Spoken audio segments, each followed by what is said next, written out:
1 രൂപ ആ ബാങ്കിൽ നിന്ന് സംസ്ഥാന യൂത്ത് കോൺഗ്രസ് കമ്മിറ്റി പിൻവലിച്ചു എന്ന് നിങ്ങൾക്ക് പ്രൂവ് ചെയ്യാൻ പറ്റിയാൽ, ഒരുപാട് വേണ്ട, 1 രൂപ പിൻവലിച്ചു എന്ന് തെളിയിക്കാൻ പറ്റിയാൽ ഇപ്പോൾ ഈ നിമിഷം സംസ്ഥാന യൂത്ത് കോൺഗ്രസ് കമ്മിറ്റി അധ്യക്ഷ സ്ഥാനം രാജിവെച്ചിട്ട് നിങ്ങളുടെ കത്ത് തരാം. 1.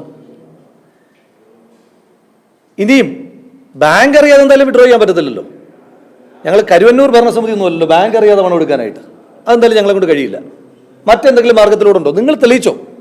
ഓപ്പൺ ചലഞ്ച് അല്ല. ഈ വാർത്ത കൊടുത്ത എല്ലാ സ്നേഹിതന്മാരോടും ചോദിക്കുകയാണ്. ഇനി അതിനകത്ത് എൻ്റെ വ്യക്തിപരമായ ഒരു പ്രയാസം കൂടി പറയാം. ഇത് എത്രാമത്തെ തവണയാണ് ഒരേ തരത്തിൽ നിങ്ങൾ എന്നെ ഷെയ്ഡിൽ നിർത്താൻ ശ്രമിക്കുന്നത്? ഞങ്ങളെല്ലാവരും കൂടെ ഷെയ്ഡിൽ നിർത്താനാണ് നിങ്ങൾ ഇത്തവണ ശ്രമിച്ചത്. നിങ്ങൾ എനിക്കുള്ള പരിഭവമാണ് പറയുന്നത്, ആരും അത് വ്യക്തിപരമായിട്ട് എടുക്കരുത്. പാലക്കാട് ഞാനൊരു നിയമസഭാ തെരഞ്ഞെടുപ്പിൽ മത്സരിച്ചപ്പോൾ നിങ്ങളൊരു പെട്ടിയുടെ വാർത്ത കൊടുത്തു. എന്നെ കള്ളപ്പണക്കാരനായി ചിത്രീകരിക്കാനുള്ള ശ്രമം നടത്തി.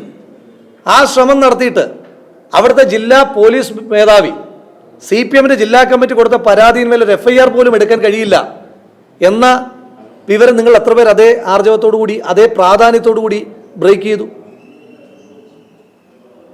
നിലമ്പൂരിൽ സമാനമായ ഒരു പെട്ടി പരിശോധന നാടകം ഉണ്ടായി.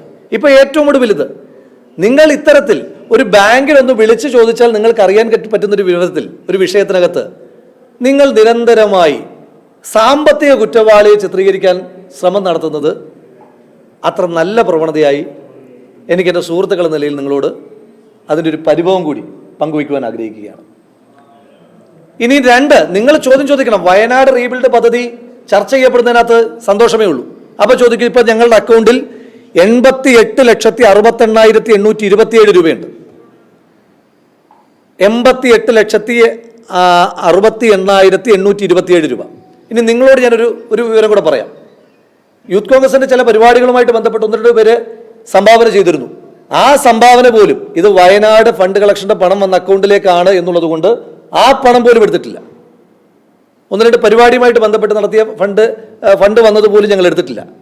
അത്ര സുതാര്യമായിട്ടാണ്. കാരണം അത് നാളുകളിൽ ഇങ്ങനെ ഒരു ചോദ്യം വരാൻ പാടില്ല എന്നുള്ളത് കൊണ്ടാണ് ആ പണം വന്നിട്ട് പോലും അതിൽ നിന്നൊരു ചില്ലിക്കാശ് എടുക്കാത്തത്. ഇനി ആ പണം കൂടി ഈ ഭവന നിർമ്മാണത്തിന് വേണ്ടിയിട്ട് ഞങ്ങൾ ഉപയോഗിക്കും. ഇനി എന്തുകൊണ്ടാണ് വൈകുന്നത് എന്നുള്ളതാണ് നിങ്ങളുടെ ചോദ്യമെങ്കിൽ അത് നമുക്കൊരു ഡിസ്കഷൻ കൊണ്ടുവരാം. സംസ്ഥാന ഗവൺമെന്റിന് 780 കോടി രൂപ നമ്മൾ സമാഹരിച്ചു കൊടുത്തു, അല്ലേ? 780 കോടി രൂപ സംസ്ഥാന സർക്കാരിൻ്റെ കയ്യിൽ ഇതുമായി ബന്ധപ്പെട്ട് കിട്ടിയിട്ട് സംസ്ഥാന സർക്കാർ ഇന്ന് വരെ നിർമ്മിച്ചു കൊടുത്ത ഒറ്റ വീടിൻ്റെ കാര്യം നിങ്ങൾക്ക് പറഞ്ഞു തരാൻ പറ്റുമോ? 1 വർഷം കഴിഞ്ഞില്ലേ? ഈ 1 വർഷത്തിനിടയിൽ സംസ്ഥാന സർക്കാർ നിർമ്മിച്ച് നൽകിയ ഒരു വീട്, ഒറ്റ വീട് പറയാൻ കഴിയുമോ? ഇന്നലെ ഈ വാർത്ത കൊടുക്കുമ്പോൾ 1-2 മാധ്യമ പ്രവർത്തകർ അബദ്ധത്തിലാണെന്ന് ഞാൻ ഇപ്പോഴും വിശ്വസിക്കുന്നത്. DYFI 100 വീട് നിർമ്മിച്ച് നൽകിയെന്ന് പറഞ്ഞു. DYFI നിർമ്മിച്ച് നൽകിയ 100 വീട്ടിൽ ഒരു വീട് നിങ്ങൾ കാണിച്ചു തരാമോ? ഒരു വീട്, ഒറ്റ വീട് കാണിച്ചു തരാമോ?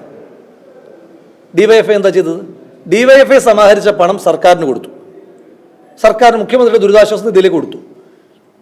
ജനങ്ങൾ മുഖ്യമന്ത്രിയുടെ ദുരിതാശ്വാസ നിധിയിൽ കൊടുക്കുന്നില്ലേ? പിന്നെന്തിനാ വേറൊരു കളക്ഷൻ ഏജന്റ് ആകുന്നത് ഇവര്? നമുക്ക് ഗവൺമെന്റിന്റെ കാലതാമസത്തെ അതിജീവിച്ച് എന്തെങ്കിലും ചെയ്യാൻ കഴിയുമോ എന്നുള്ളതല്ലേ ചോദ്യം. നമുക്ക് ഈ സർക്കാരിന്റെ ദുരിതാശ്വാസ നിധിയെ കണ്ണും പൂട്ടി വിശ്വസിക്കാൻ പറ്റുമോ? കഴിഞ്ഞ ദിവസം നിങ്ങൾ വയനാട്ടിലെ അവർക്ക് കൊടുത്തുകൊണ്ടിരുന്ന സഹായം 9,000 രൂപ സഹായം നിർത്തലാക്കിയ ആളുകളുടെ പ്രതിഷേധം നിങ്ങൾ കണ്ടില്ലേ? വയനാട്ടിലെ ആളുകൾക്ക് അവരുടെ എന്തെങ്കിലും ഒരു ഉപജീവന മാർഗത്തെ പറ്റി സർക്കാർ ചിന്തിച്ചിട്ടുണ്ടോ? ഞങ്ങൾ വാഹനം വാങ്ങി നൽകിയിട്ടുണ്ട്. ഈ സർക്കാരിന് എത്ര കോടി രൂപ ഇട്ടിട്ട് ഞങ്ങൾ അവിടെ നിന്ന് പ്രത്യക്ഷത്തിൽ ബോധ്യമുള്ള ആളുകളാണ്. മുണ്ടക്കൈ ചൂരൽമലയിലെ ആളുകളുടെ പ്രധാനപ്പെട്ട വരുമാന മാർഗം എന്തൊക്കെയാ വരുമാനം? 1, കൃഷി. 2, അവിടുത്തെ ആ ജംഗ്ഷനിൽ കടമുറിയിൽ കച്ചവടം നടത്തിക്കൊണ്ടിരുന്ന ആളുകൾ. 3, ഓട്ടോറിക്ഷ ഡ്രൈവർമാർ. 4, ജീപ്പ് ഓടിക്കുന്നവർ. ഒറ്റ ഉരുൾപൊട്ടലിൽ 4 വരുമാന മാർഗം അവസാനിച്ചു, അല്ലേ?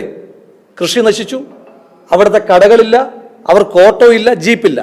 ഇതിനകത്ത് ഏതെങ്കിലും ഒന്നിനെ കോമ്പൻസേറ്റ് ചെയ്യാൻ ഈ സർക്കാർ കഴിച്ചിട്ടുണ്ടോ? ഒറ്റ ഓട്ടോ ഒരാൾക്ക് ഈ സർക്കാർ ഒരു ഓട്ടോ വാങ്ങിച്ചു കൊടുത്തിട്ടുണ്ടോ? ഒരു ജീപ്പ് വാങ്ങിച്ചു കൊടുത്തിട്ടുണ്ടോ? ഒരാൾക്ക് ഈ സർക്കാർ ഒരു വീട് വെച്ച് കൊടുത്തിട്ടുണ്ടോ?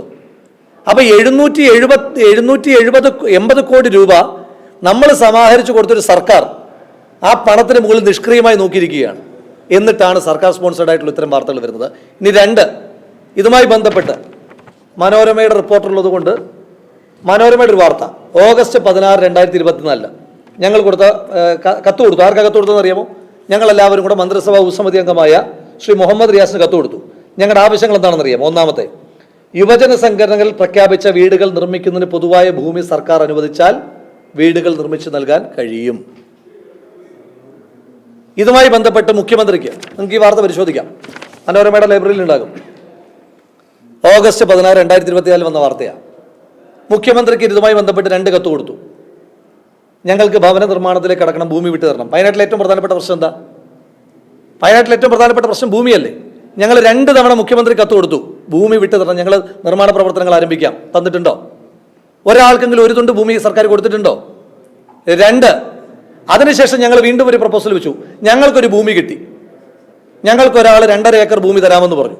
അപ്പം ഞങ്ങൾ ഒരു ഒരു ഒരു ഹൗസിംഗ് കോംപ്ലക്സ് നിർമ്മിക്കാൻ തീരുമാനിച്ചു. പക്ഷേ അത് ഈ മുണ്ടക്കൈ ചൂരൽമലയിൽ നിന്ന് വളരെ ദൂരെയാണ്, ഒരു 10-40 കിലോമീറ്റർ അപ്പുറയാണ്. അപ്പോൾ അവിടുത്തെ ആളുകൾക്ക് അവിടേക്ക് ഒരു പറിച്ചു നടയിൽ പ്രായോഗികമായി പ്രയാസമാണെന്ന് പറഞ്ഞു. വീണ്ടും മുഖ്യമന്ത്രി കത്ത് കൊടുത്തു, ഞങ്ങളുടെ പക്കൽ 2.5 ഏക്കർ ഭൂമിയുണ്ട്, പകരം ഈ ഭൂമി ഏറ്റെടുത്തിട്ട് പകരം ഞങ്ങൾക്ക് ഭൂമി തരുമോ? ഞങ്ങൾക്കെന്ന് പറഞ്ഞാൽ യൂത്ത് കോൺഗ്രസ് സംസ്ഥാന കമ്മിറ്റിക്ക് തരാനല്ലോ പറയുന്നത്, ഈ സാധു മനുഷ്യന്മാർക്ക് കൊടുക്കാനല്ലേ പറയുന്നത്. സർക്കാർ ചെയ്തിട്ടുണ്ടോ?